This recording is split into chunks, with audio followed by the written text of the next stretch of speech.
Olá, bom dia a todos e todas. É uma satisfação estar aqui hoje, no dia 25, de novembro, Dia Internacional da Não Violência contra as Mulheres. Peço licença pelo problema na garganta desde ontem, De ironia, falar sobre comunicação, e aí a voz está complicada, mas eu vou fazer um esforço aqui se não tiver sido entendida, por favor, sinalizem, tá bom? Agradecer às professoras, que nos dão essa oportunidade de estar aqui como doutorandas, e as colegas também. Estou extremamente honrada por estar compartilhando a mesa e o que a gente tem feito com vocês, os colegas do doutorado também, e da disciplina de feminismo, especialmente aqui. A experiência que eu trago é de um projeto de extensão que a gente realiza como professora na Universidade do Estado de Mato Grosso. Anaí, eu pensei, e aí eu queria até, lembrando de tudo que a gente fez ao longo desses 3 anos de ativismo como projeto de extensão e comunicação, foi difícil selecionar ações para trazer dentro desse espaço que a gente tem para falar hoje. Então, eu vou tentar aí ser objetiva. Ativismo e comunicação, uma experiência universitária na UNEMAT. Depois eu vou dizer por que a gente fala em comunicação e não extensão, porque a gente está pensando no que diz Paulo Freire, que daqui a pouco eu falo. Pode passar. Só para contextualizar, Tangará da Serra, no interior do Mato Grosso, eu destaco em 2012, foi realizada uma audiência pública a respeito do Conselho, da criação do Conselho de Direitos da Mulher, e foi a partir daí também que a gente começou a prestar atenção em toda essa ausência de gênero das pautas daquele município e no estado. Os números da violência também, todo dia era notificado violência pelos meios de comunicação e boletins de ocorrência também. E aí lembrando que para uma cidade do interior, em relação aos meios de comunicação, Tangará tem 4 emissoras de TV, 2 rádios e 2 veículos de jornal impresso. Então, há veículos de comunicação nesse local. Então, tudo é notícia, E por isso, sobre, assim, bem destacadamente, os casos de violência. Pode passar? Eu parto da perspectiva da sociologia feminista, proposta pela Lawrence, que diz que falar de uma sociologia feminista implica em não falar isoladamente, mas no diálogo, e aí vem ao encontro do doutorado que a gente faz, que é interdisciplinar. Pode passar. Como que a gente entende o feminismo? Uma ação política e prática. É por isso que a gente destaca aqui que a gente faz está relacionado à praxis. A violência de gênero, na perspectiva da sociologia, é um fato social, e aí aquelas 3 características: coerção, generalidade e exterioridade. Ou seja, mesmo que você não seja vítima da violência, todas nós e todos nós somos afetados ou convivemos com ela. As noções de Pierre Bourdieu, nessa perspectiva de reprodução e hábitos. Pode passar. A extensão, que a gente entende, a partir do livro, a principal obra para referência desse trabalho é o de Paulo Freire, Extensão e Comunicação, que ele realiza um trabalho no Chile com os agrônomos, tentando olhar como é que se realiza a extensão. E aí ele faz essa crítica, e a gente também parte desse princípio que estender, a ideia de estender remete a um saber superior e outro que não sabe, Aí ele propõe a comunicação dialógica, e é nessa perspectiva que a gente tem trabalhado.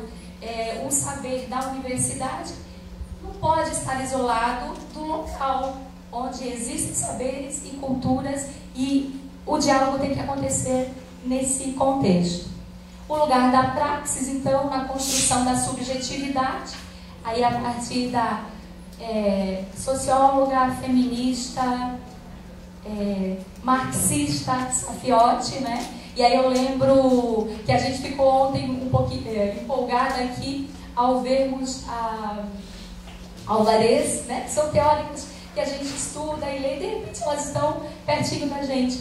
eu tive a oportunidade de participar em Caxambu, na Unbox, de alguns GTs e a professora Safiotti estava, né?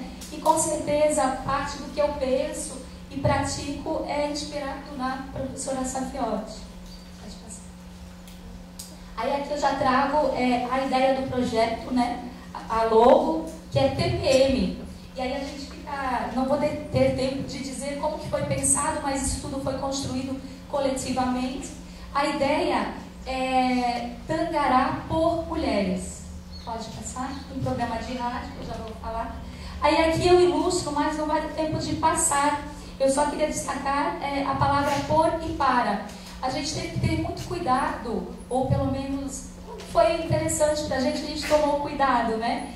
De não causar uma aversão à proposta de trabalho. E nos pareceu que a ideia de Tangará para mulheres poderia ser entendida como mais excludente. E por mulheres, ela foi entendida de forma mais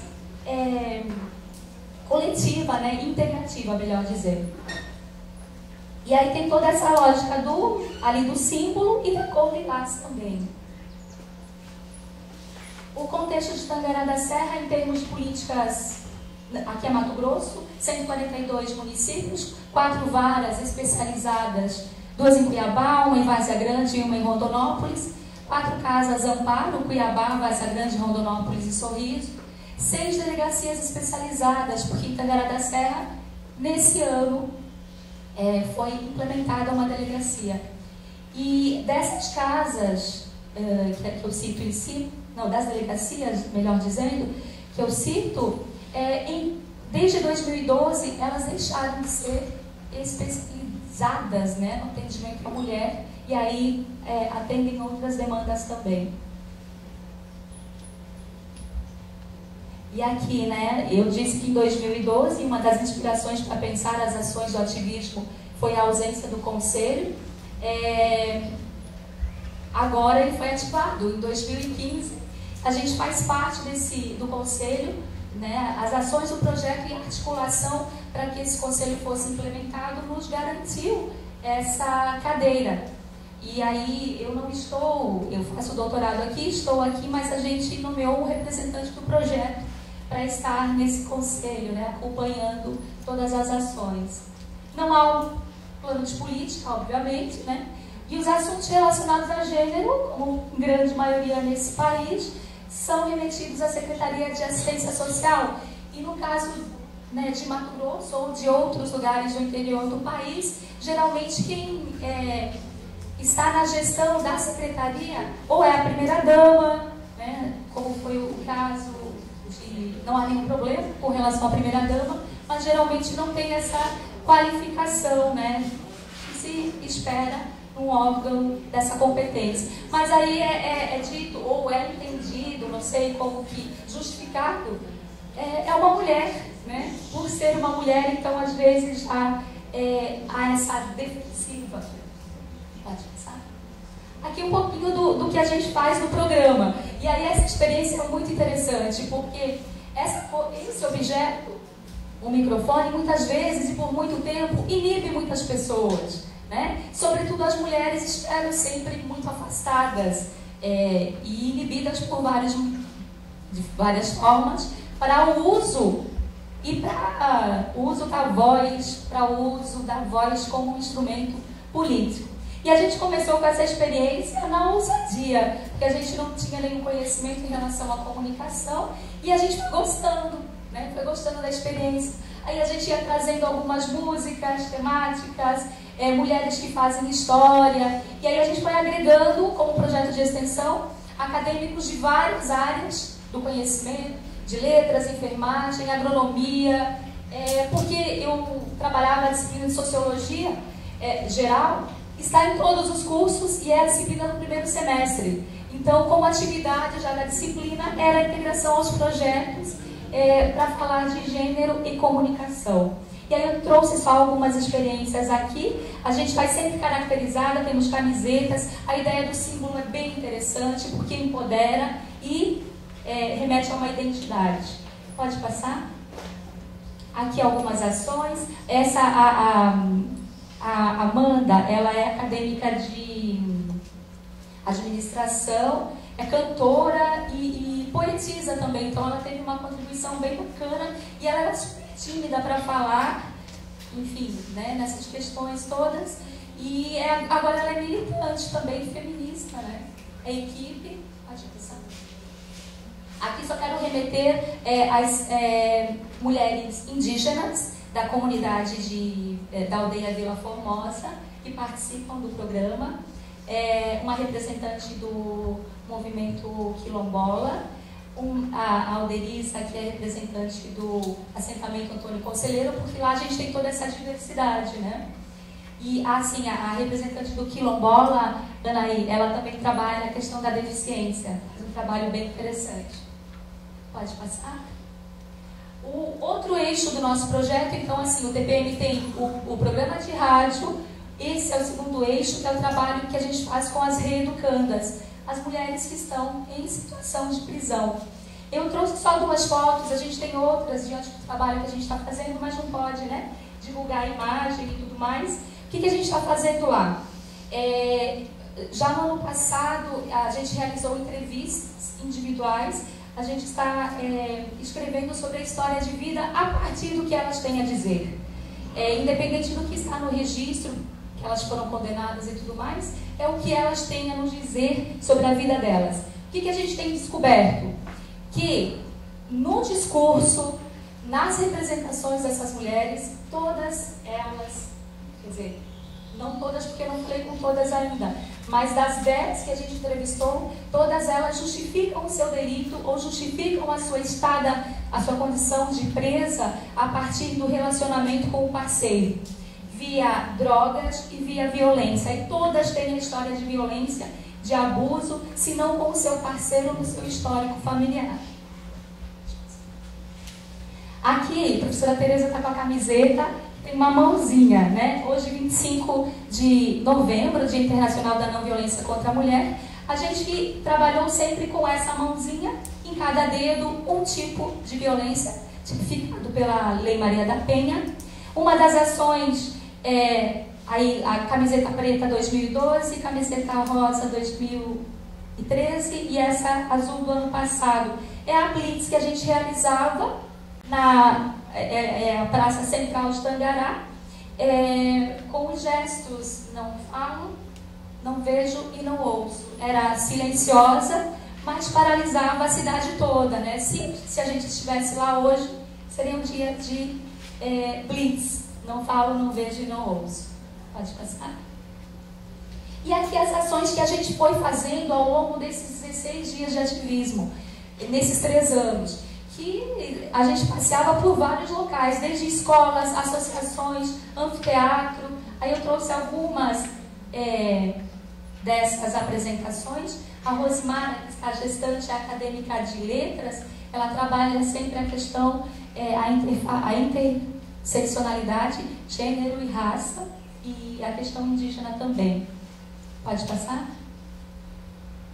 Isso, essa aqui só para destacar assim, a diversidade de locais que estivemos e conseguimos articular, desde as aldeias indígenas, assentamentos, até a presença no lugar que remete, que marca, né, a diferença de classe, junto às mulheres da BPW. Então a gente tentou fazer essa articulação e sempre com dinâmicas de interação, para falar sobre gênero. Né? Pode passar? E aí aqui, o que a gente foi aprendendo durante esse tempo todo, os 2 anos anteriores? Que na medida que a gente começou a divulgar, a trabalhar internamente, sempre com conceitos, né? Isso a gente discutia com os colegas, professores e acadêmicos em sala de aula, alguns conceitos. E quando a gente começou a fazer essas ações além da universidade, gerou uma demanda muito grande, né? Porque a gente tinha que estar sempre presente em alguns locais quando se discutia a questão de políticas. E aí a gente foi entendendo também, que não é novidade para ninguém, a carência de estudos, né, sobre gênero. E aí, no ano passado, a gente realizou, nesse contexto do ativismo, o primeiro ciclo de estudos sobre gênero, na parceria com o IERG, Carmen Cali, e o Maurício, o colega, foi até Tangará da Serra, colega do doutorado interdisciplinar, e a Cíntia Lima, que é da História, fazer essa contribuição com a gente. Bem interessante, porque foi novidade, né? Nesse contexto, discutimos várias questões. E aí eu trouxe essas fotos, né, Maurício, para a gente só ilustrar ali o artesanato, que é a produção das mulheres que estão em situação de prisão. Porque elas não puderam estar lá, mas estavam representadas como uma marcação política. As ações nossas, então, políticas, como eu disse, a gente sempre esteve em todas as audiências e sempre estivemos ocupando espaços em que se estava, ou que a gente entendia que poderia marcar essa demanda da ausência de gênero nas pautas do município. Aqui na OAB, com os vereadores, numa audiência pública com o prefeito, a primeira-dama, eles são evangélicos, e a gente lá também. Pode passar. Aqui algumas discussões. Aquela foto à esquerda eu destaco que é com uma turma de curso de preparação para o vestibular. No ano passado a gente discutiu várias questões do feminismo, dentre elas Simone de Beauvoir. E aí eles também nos retornaram positivamente, dizendo que eles sabiam falar do que estava sendo discutido, né, nesse contexto. E outra marca também que a gente sempre fez questão de todas as audiências e todas as ações, a gente registrava na Câmara Municipal, porque todos temos direito, via uma instituição, ocupar 10 minutos na tribuna. E a gente, em todas as edições, fez isso. Ocupávamos 10 minutos na tribuna. E aí essa foto é bem significativa, porque em alguns momentos os vereadores, em sua maioria homens, viravam as costas ou deixavam a gente falando. A gente parava e pedia acréscimo de mais 2 minutos para que o vereador olhasse para a gente, né? Prestasse atenção no que a gente estava falando. Essa foto de baixo, ela foi um encontro que a gente fez em relação aos 8 anos da Lei Maria da Penha, e foi bem significativo também porque reuniu todas as autoridades nesse contexto e gerou uma produção bem interessante. Pode passar? As considerações. Diante disso que a gente falou, o que a gente tem como experiência, né, compartilha como experiência dessa ação ativista, extensionista no contexto da universidade, como feminista, como pesquisadora e como professora. Que essas ações constituem as lutas feministas, né? O uso de tecnologia da informação, a gente está se apropriando daquilo que a gente critica e que muitas vezes trabalha de forma desfavorável, né, às nossas pautas. A gente tem que encontrar, e aí a criatividade é importante, a falta de recursos também, eu não entendo como uma desculpa para a não ação, a inserção de pautas de gênero, a necessidade, promove ação política como a não violência contra as mulheres, articula a universidade e movimentos sociais e realiza a comunicação, que a comunicação ela é dialogada. Aqui a gente está no processo de eu falar, haverá um momento aqui de troca, mas todas essas nossas ações elas não tinham esse propósito, elas eram dialogadas. Os nossos desafios, as demandas, como eu falei, geradas a partir de todas essas ações, porque aí a gente tinha que se desdobrar em várias pessoas. Os estudos sobre esse tema, gênero e violências, né, a necessidade sempre da discussão, que não são temas tranquilos, né? E a intercomunicação como uma comunicação e não extensão. Está na extensão, mas não é extensão, que deveria ser comunicação. Pode passar? Só acabando, professora. E aí eu termino, que é o que eu entendo e que tem me preocupado um pouquinho, né? Sobretudo no dia de hoje, pensar assim, uma pitada de prática vale mais do que toneladas de pregações. Eu entendo que isso vale para o fundamentalismo, para as religiões e também para o conhecimento científico. Obrigada.